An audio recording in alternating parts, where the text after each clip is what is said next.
Total सबसे पहले पढ़ते हैं बॉयल का नियम।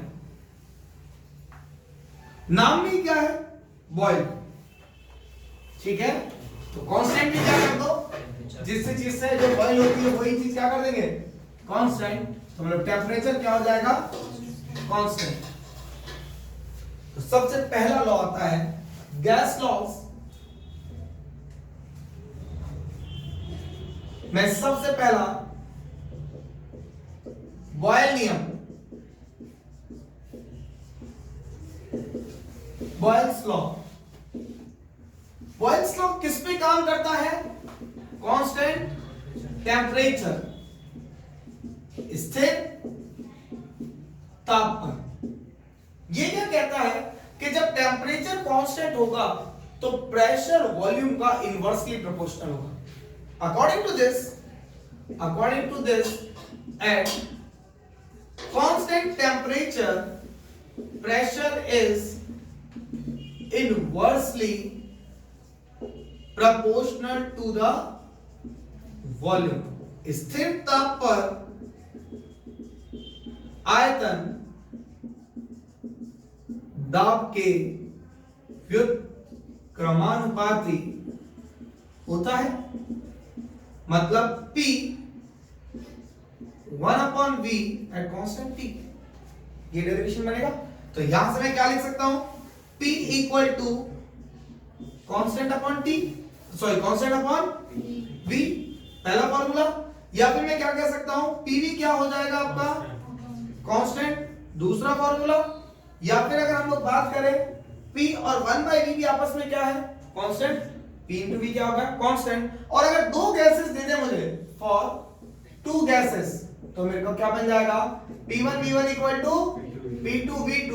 और अगर मुझे मिक्सचर दे दे गैसेस का, मिक्सचर ऑफ गैस, क्या दे दे, गैस मिश्रण दे दे, तो मेरे को क्या करना पड़ेगा, P1 V1 plus P2 V2 plus आपके जहां तक चलता जाएगा Pn into Vn upon total volume equal to P total.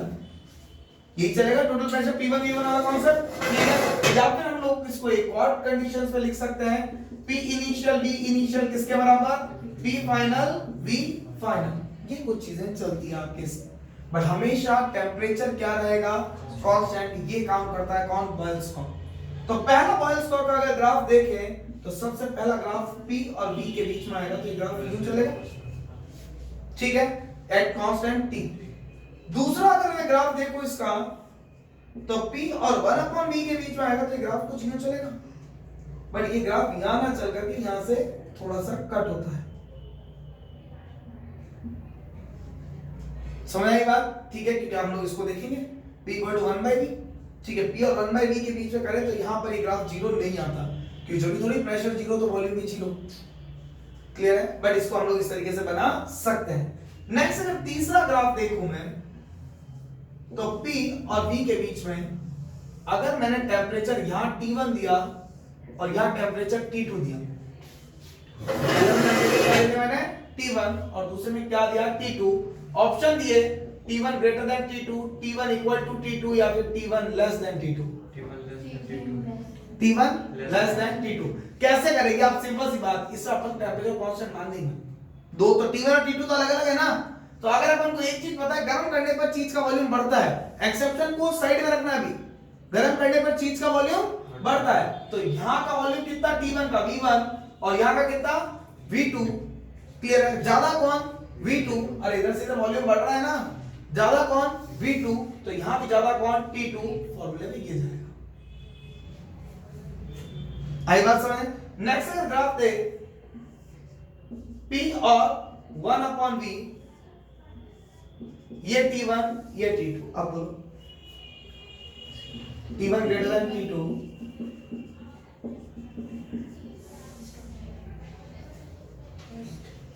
First one. अब यहां से मैंने बात की, ये बात करते हैं। ठीक है, ये क्या हो गया, 1/V2, ये 1/V1। अरे T1 पर 1/V1 और T2 पे 1/V2। अब अगर 1/V1 की वैल्यू ज्यादा आ रही है, इसका मतलब V1 छोटा हो गया V2 से। आई बात समझ है? अगर 1/v2 की 1/v1 की वैल्यू ज्यादा है तो 1/v1 ज्यादा, इसका v2 छोटा। अरे अपन एग्जांपल लेके देख लो अगर नहीं समझ में आते। माना मैंने v1 कितना लिया 5 और v2 लिया 1 या फिर 2 ले लिया, तो v1 1/v1 कितना आ गया 1/5 और 1/v2 कितना आ गया 1/2। ये कितना हो गया 0.2 और ये कितना हो गया 1/v1 इक्वल टू 0.2 और यहां से 0.5। इसका v1 ज्यादा बड़ा है। समझ आई बात? ठीक है, तो ये अगर बात करें तो जब v1 बड़ा होगा तो 1/v1 छोटा होगा। ठीक है, देन यहां से 1/v1 अगर बड़ा है आगे है तो v1 क्या है छोटा। v1 अगर छोटा है इसका मतलब t1 भी कम है। समझ आई मेरी बात? Then t1 will be less than t2। आया समझ में बात? क्लियर हुआ ये वाला कॉन्सेप्ट? ये ग्राफ आया हुआ है। नेक्स्ट बाकी थीटा से भी देख सकते हैं। ठीक है, जिसका थीटा ज्यादा उसका v1 ज्यादा, यहां से नेगेटिव स्लोप आएगा, उस चीज को भी वॉच कर सकते हैं। तीसरा इसका पॉइंट फैक्टर आता है pv वर्सेस v। pv तो कांस्टेंट है और pv वर्सेस p दे देता तो भी कांस्टेंट आता। pv क्या है कांस्टेंट है। ग्राफ समझ में आया? बॉयल्स लॉ समझ में आया? ठीक है, बस इतना ही टाइम लगेगा लॉज में। ठीक है, फटाफट फटाफट कवर होंगे लॉज, कल तो आएगा मन। ठीक है, क्वेश्चन में प्रेशर को कांस्टेंट लेके क्यों कर रहा है? अपन ने माना है कि अगर प्रेशर या कांस्टेंट होता कि वॉल्यूम से निकालना इजी रहता है टास्क। वॉल्यूम से निकालना क्या रहता है इजी। मैंने बोला एक एटमॉस्फेयर पे तो मैं टेंपरेचर बढ़ाता हूं तो वॉल्यूम भी बढ़ता है। तो मैंने ये टास्क माना है, ये तो मैंने आपको एक ट्रिक दी है बताने की, बाकी आप स्लोप से निकाल सकते हैं। और वैसे जिसका वॉल्यूम ज्यादा उसका टेंपरेचर भी ज्यादा होता है। हाँ, नॉर्मल केसेस में। बट अगर अपन आगे बढ़ेंगे एक बार, चार्ल्स लॉ गेल उस टेंपरेचर प्रेशर को अगर कांस्टेंट रख दूं, सॉरी अगर वॉल्यूम को अगर कांस्टेंट रख दूं तो प्रेशर और टेंपरेचर डायरेक्टली प्रोपोर्शनल हो जाएंगे। ठीक है, वो अपन लास्ट में देखेंगे एक बार इसको।